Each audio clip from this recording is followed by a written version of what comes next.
What's going on, ERB sports fans? Welcome back to another video on the channel.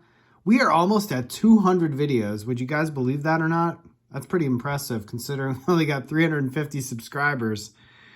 I'm getting about 1.5 subscribers per video, which is, it's better than nothing. But man, about 80% of the people out there are not subscribed to watch my videos. So what are you guys waiting on? It's free. I'm just kidding. Just giving you guys a hard time. Thanks again for watching. I really appreciate everybody's feedback on the most recent videos. We are definitely picking up a lot of steam here. In today's video, we've got a jumbo box of Series 1 in front of us, but we are not going to rip this box. We're actually just going to talk about Series 1 and use this box as a prop. So we're going to talk about a recent interview on Sports Card Nonsense with David Leiner, who is a Fanatics president of Collectibles. I believe he used to work at Topps. He's a younger guy, really interested in the hobby overall. Seems like a pretty good guy. He was on the podcast with Mike and Jesse and was talking about Series 1. He was hyping it up, talking how great it was going to be, how it was one of the best products they've put out in years. And I have seen so much polarization when it comes to this product and what people perceive about it. Obviously, in the jumbo case, what we have in front of us, we know the hit rate is pretty solid. They did make more year over year. We know in the hobby, it's about the same as it was last year for hit rate, and they made a lot more than they made the year before. But then there's retail, and retail was just way watered down.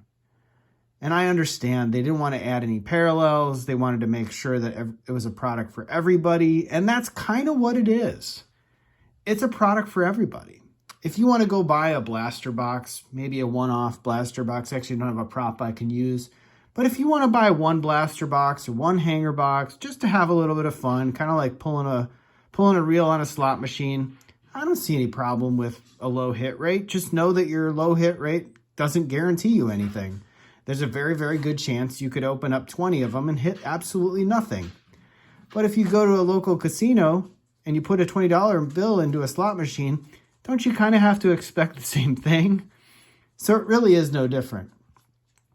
But in this video, in this podcast, when David Leiner was talking about Series 1 and talking about why people would be interested in it, and that Fanatics has grand aspirations of 10xing the hobby in terms of the number of people participating, one thing he did say was that, let's say you go into your local Target or Walmart or whatever, and you buy a box, you get a good hit.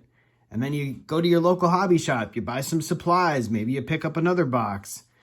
It kind of made me wonder, does Fanatics view cards like drug dealing? I mean, I know that's a joke, right? But in a sense, it's like you're chasing a hit. You get a good hit, you're interested in the next hit. So you're just constantly chasing the dragon. And I was thinking, man, I don't know that you want to say that too much, because that can be pretty off-putting when you think about it, when you're talking about kids trying to get their parents interested in collectibles, and it's like you're just chasing that next hit.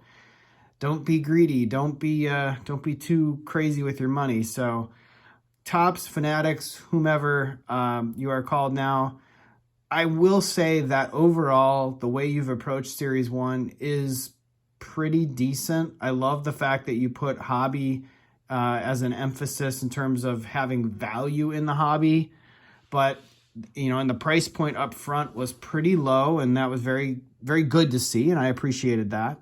I would like to see you disclose more up front about where the, kind of odds lie so people can make educated decisions, but I totally get that as well, because if you would have done that and then released these at $150 and everybody saw how great the hits were compared to everything else, people would have gobbled these up in an absolute heartbeat, which they did. But maybe you should have made more. Maybe you made them too juicy. I don't know.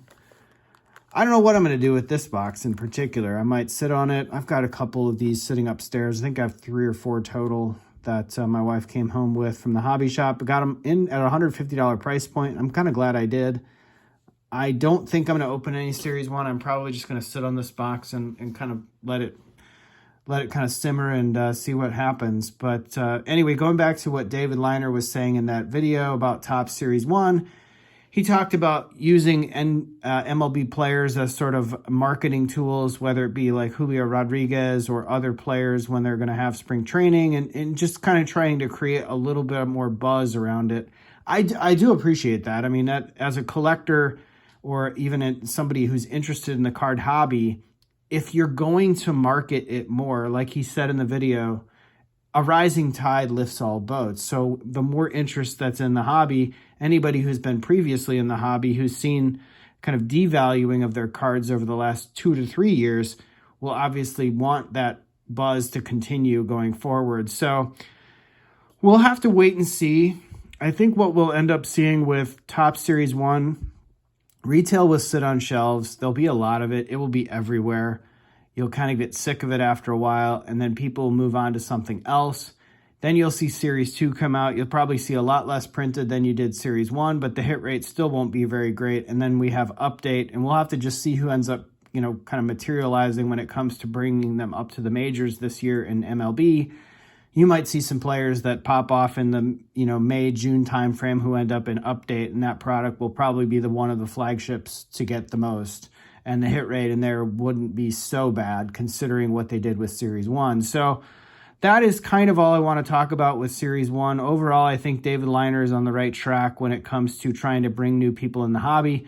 As much as I criticized it for talking about how much more of it is printed, I can't say I disagree with the way they did it because they're a business. They're in the business of making money. The only way you make money in a business like this is not make less of the product.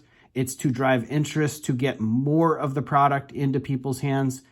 And then the folks that are already in the hobby when it comes to the product, they've got to do a better time of researching and really being meticulous about what products they gravitate towards when it comes to chasing hits or chasing cards you can grade or whatnot in between. So that is all I really want to say about that video, and hope you guys enjoyed the content. Anyway, like, subscribe, share, comment down below. Stay tuned for more videos like this. We're going to go over more of that interview in depth tomorrow on Batter Up with Brett and John. So take care, everybody. Night.